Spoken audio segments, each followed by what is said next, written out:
All right, Alexander, let's talk about Brexit. The EU kind of hinted that Brexit now has been extended. The talks have been extended, but from what you tell me, this is not true, and Boris Johnson is moving ahead with Brexit.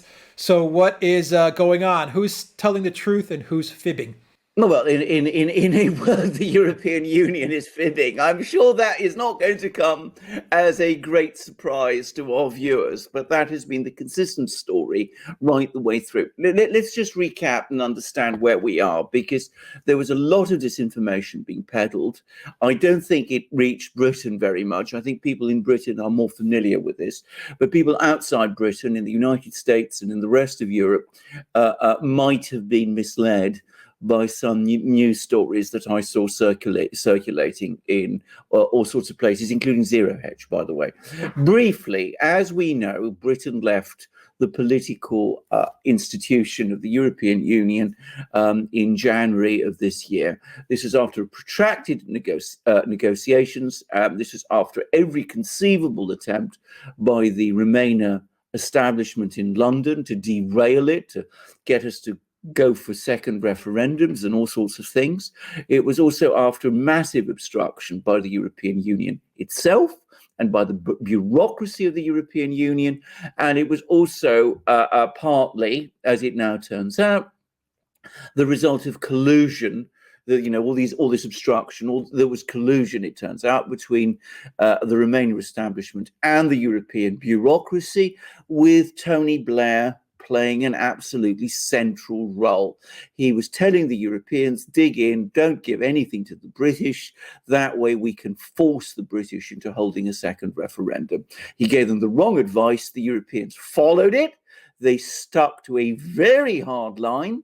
They were seeking to lock Britain in indefinitely to the economic arrangements of the European Union, saying that, using this pretext that, it would cause problems in Ireland, and that if Britain simply left, and they managed to bully Theresa May into agreeing that there would not be any problems with Ireland and all of that. Nonetheless, in spite of all of this, in the end, we left the political arrangements of the European Union, and we left them in January. Then we have got now to negotiate the long-term economic arrangements. Or when I say we have to negotiate, I mean, we don't have to negotiate anything, but there was supposed to be a year from leaving the European Union itself until the end of this year, when long-term economic relationships were going to be negotiated. And Boris Johnson, who was the pro-Brexit Prime Minister, who was elected with a big majority in December, said that we're going to leave the economic arrangements of the European Union completely at the end of this year, unless an agreement is reached in the meantime, which will respect Britain's sovereignty and independence and its ability to manage its economically its own affairs, to make trade deals with other countries, and to regain control of its own resources. That was what he said at the beginning of this year. Now, the Europeans didn't take that seriously. They again negotiated very hard, or rather, in fact, I put that wrong. They didn't really negotiate. They did what they always do. They made a list of demands. They demanded that Britain continue to abide by certain decisions of the European Court of Justice. They demanded that Britain accept European rulings on state aid to industry. They demanded that Britain agree to certain European policies on regional policies. They also demanded that Britain make massive concessions about fisheries. And this is a very sensitive issue, because Britain, there are large fisheries areas in the seas around Britain. And what the European Union was basically saying was that it wanted unrestricted access to all of these, exactly as if Britain was still in the European Union. And this has been a major issue, with the British saying, well, obviously not. These are now going to be our seas. You can't have unrestricted access in the way that you did before. but the Europeans have been insisting on it. Now, fisheries is not a huge industry in Britain. It doesn't employ large numbers of people as it once did, but it is still a very sensitive issue. It's conceding, if you like, control over your own waters to another country, to another group of countries, to the European Union, which effectively infringes your sovereignty. So the British said no to all of this. They said, no, we're not prepared to do that. What we are looking for is a free trade agreement on Canadian lines. We are not interested in these kind of complicated arrangements that you insist upon. You must accept that we have left the European Union, that we are not going back, and that we're not prepared to enter into long-term, indefinite arrangements of this kind, which would still leave us attached to the European Union and subject to its policies as if we had never left. Well, the Europeans didn't understand that, and they persisted. And of course, once again, the same Remainer elements establishment in Britain that was agitating last year to keep Britain in the European Union has been again agitating and telling the Europeans to take a hard line. Now, there was a European Council meeting last week. The original plan from from January was that the agreement, the trade agreement, the long-term trade agreement between Britain and the EU would be sorted out by the time of this European Council meeting. So it'd be ratified then, put before the British Parliament, and everything would be sorted out before the end of the year. That didn't happen. So what happened instead was that because that didn't happen, because there is no agreement, Ursula von der Leyen and the European Commission said, there's going to be negotiations are going to continue. And they gave everybody to think that there is going to be another extension and that these negotiations are going to go on beyond the end of this year, and that this arrangement, that Britain will leave the economic arrangements at the end of this year, will somehow be extended, and that these negotiations will go on indefinitely, with Britain continuing to be locked in, as it still is to a great extent, within the European Union's economic structures. The British never said anything of the sort.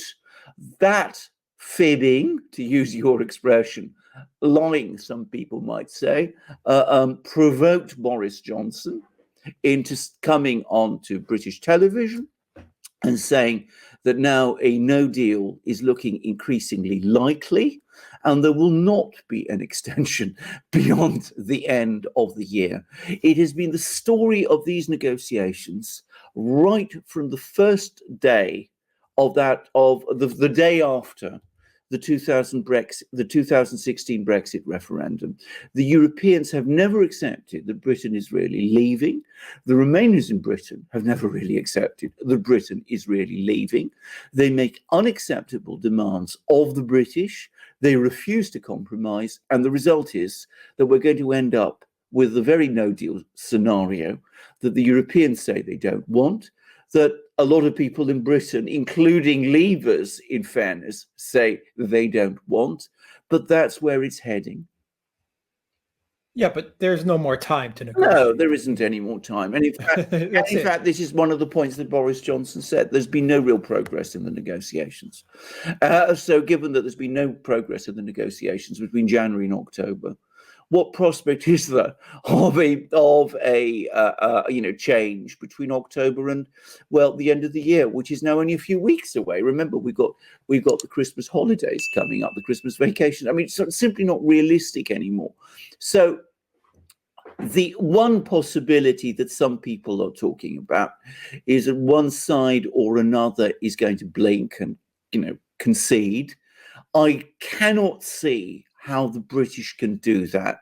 I think if they do that, Boris Johnson as Prime Minister is toast. So I don't think he's going to do it. I think he saw what happened to Theresa May. I think he's going to stand firm. And frankly, I think the Europeans are in no position now to capitulate either. So a no deal Brexit now looks like a real possibility at the end of this year. I say a real possibility. I'd say it was a virtual certainty. So at the end of the year, that's it. That's it. It's just That's over. it. That's it. It's over. The whole Brexit thing is the book is closed on it. It's finally done. The book is closed. It's finally done. It has taken more than 4 years. We're now in the 5th year of negotiations and discussions since that Brexit referendum 2016. There's been massive amounts of attempts to slow the process down and to reverse it, but it's failing. It's now, I think, a virtual certainty, unless there's a coup in London or something of that kind, that by the end of this year, Britain will be fully out of the European Union, both its political structures, which is left in January, and its economic ones.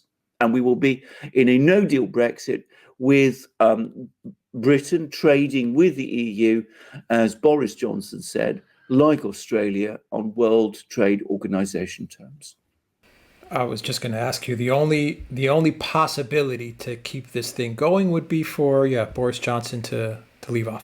A coup in London, not important. Is there a possibility? I've heard. Yes, there is. I mean, there's always murmurings of that kind, and we should not discount that possibility at all. There's been a concerted attempt over the last few weeks to build up Rishi Sunak, who is the Chancellor, the Finance Minister, in other words, and to build him up and to make him an alternative to Johnson. Now, what Sunak's views about Brexit are, I don't know. He's keeping very, very quiet about those, and he's trying to basically position himself as the champion of those people who oppose the lockdowns. So he's trying to win support that way. But it is a fact that I've noticed that many of the Remainer media, the Guardian, the Financial Times, are quietly rooting for him. They're quietly rooting for Rishi Sunak. Having said this, I think that Johnson is nonetheless reasonably secure. I say that I'm not impressed at all by the way he's conducted things on many issues. But I think that the overall overriding political imperative in Britain, amongst the English electorate, amongst within the Conservative Party, is to see Brexit through. And I think they realise that Boris Johnson has to be the person to do that. So I think he will see this through, and I think we will be out. But there's been so many twists and turns in this story that a coup of some kind cannot be completely excluded.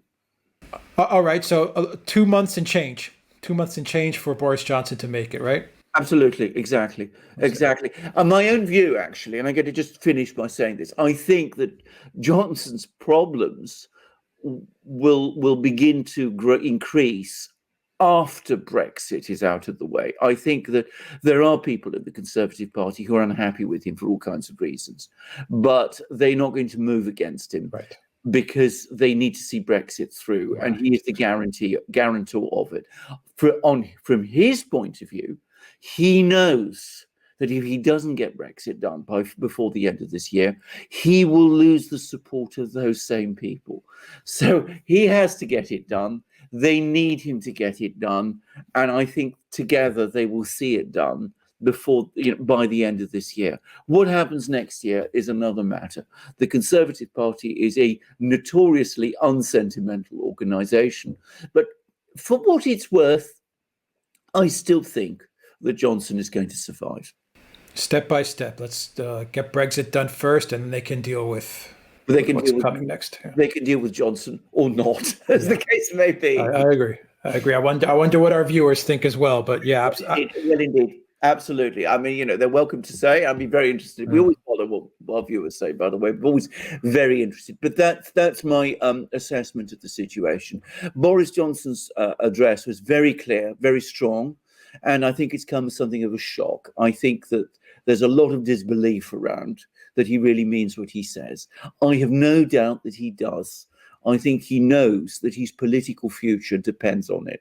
So I think that there's no doubt at all that we're going to see a no-deal Brexit at the end of this year. All right, great. We'll leave it there. Alexander Mercurs, thank you very much. Guys, please subscribe to the channel. But more importantly than that, please go to PayPal, Patreon, and Subscribestar and join us there. $4.99 a month. Become a member. We're going to be adding all kinds of exclusive content there. We've got a lot of stuff lined up. Let's get everyone on there because YouTube is being really hard on us and anyone that talks about the presidential candidate that doesn't know he's a presidential candidate, thinks he's a senator, but they're coming down really hard, guys. So let's get everyone that can for $4.99. Join us on PayPal, Patreon, Subscribestar, and I'm going to create something for PayPal as well. And we're going to try to work it so that we get exclusive content to everybody that's there, and as well as getting free speech videos out on LBRY, ODYSEE, BitChute, Red Pill Videos. Now, LBRY, ODYSEE, just want to say very quickly, is actually the same site, but ODYSEE is just for videos, and LBRY has videos, documents, photos, and all kinds of other stuff. So I would say just go to ODYSEE. You'll find all these links right under this video and follow us there. It's actually a really well-designed site, really well-designed, a really nice comment section as well. Probably a better comment section than what YouTube has. So follow us there as well. And of course, BitChute. Join us on BitChute as well. And very quickly, Alexander, before I leave it to you and you can talk about our merch and our mugs, let me announce the winner of the Patriotic Legacy contest for the pink Patriotic Legacy for the breast cancer awareness pink color, the Beacon 3, and the Duran USA mug is going to Audra in Australia, in Canberra, Australia. That is Audra. Patriotic Legacy will be in touch with you so they can get you that Patriotic Beacon 3, the pink color, along with a USA Magic mug. So congratulations, Audra, on your winning that contest. And of course, Patriotic Legacy has their new contest for that flashlight, the Black Patriot Beacon, along with a Duran shirt. You will see that picture of the shirt right now on your screen. That's the new contest. Use the code Duran20 at checkout. You can win that Black Patriot Beacon with a Duran shirt. That is the contest right now. Alexander, we got to get everyone on Subscribestar. Awesome. Subscribestar is really good. Patreon, also good. And I'm going to create a subscription part on our site as well with PayPal and with regular credit cards. So that is coming very soon. $4.99. That's a cup of coffee, a cup of tea. What else can you get for $4.99 every month? You won't get anything as good as what you will get from us. Can I just put it like that? I mean, you will get wonderful analysis, and of course, we will be able to talk in a forthright way. I mean, sometimes, as many of our viewers will have noticed, we've had to be very careful in our choice of words. I've sometimes spoken about that fact. We will be more straightforward in some of the things we will be able to say. We will be able, as we say in England, I think you say it also in the US, to call a spade, rather than come up with elliptical language about how a spade is a complicated instrument for digging things. So that's the kind of difference that you will get, but you will also get absolutely brilliant analysis.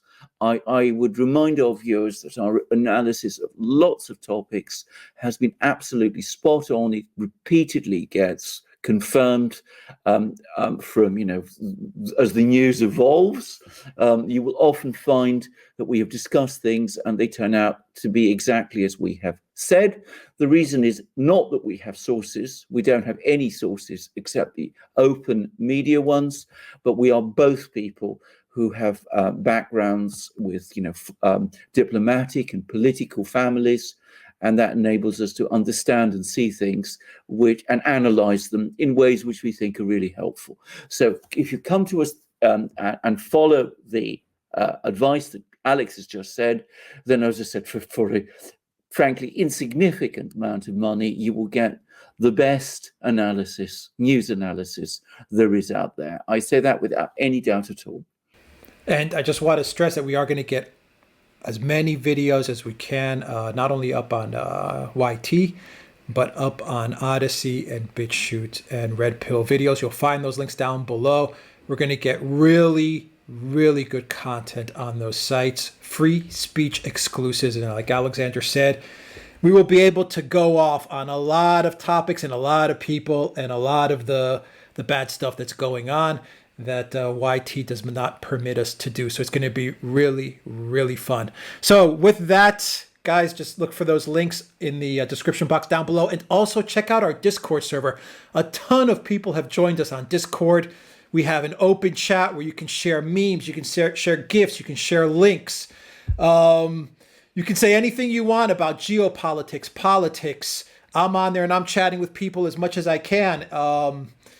You get notifications also on Discord outside of YT, which doesn't notify people. Discord will notify you every time a new piece of content that we have goes up. So check us out on Discord. You'll find that link underneath below as well. Alexander, that's it. Take care, everybody. Very, very quickly before, just to remind you, we've got these amazing, our amazing merchandise. And can I just say, I'm in a very patriotic mood at the moment. So you can see I'm wearing a shirt with a British Union Jack. I've got the mug, the magic mug with the British Union Jack. I've got the hat here with the British Union Jack. And I have got another mug here, an enameled mug, one of the best enameled mugs in the world, with the flag of England, which is the biggest kingdom of the United Kingdom. And there is Armenia, Alex. Yes, Armenia. Yes, Armenia.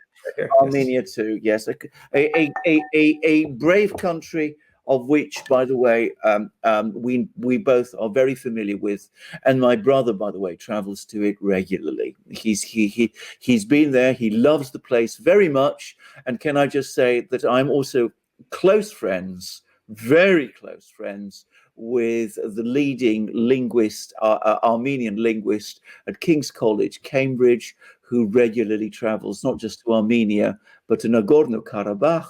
And like our great British poet Byron, loves the Armenian people and speaks their language with complete fluency. All right. We'll leave it there. All right, guys. Take care.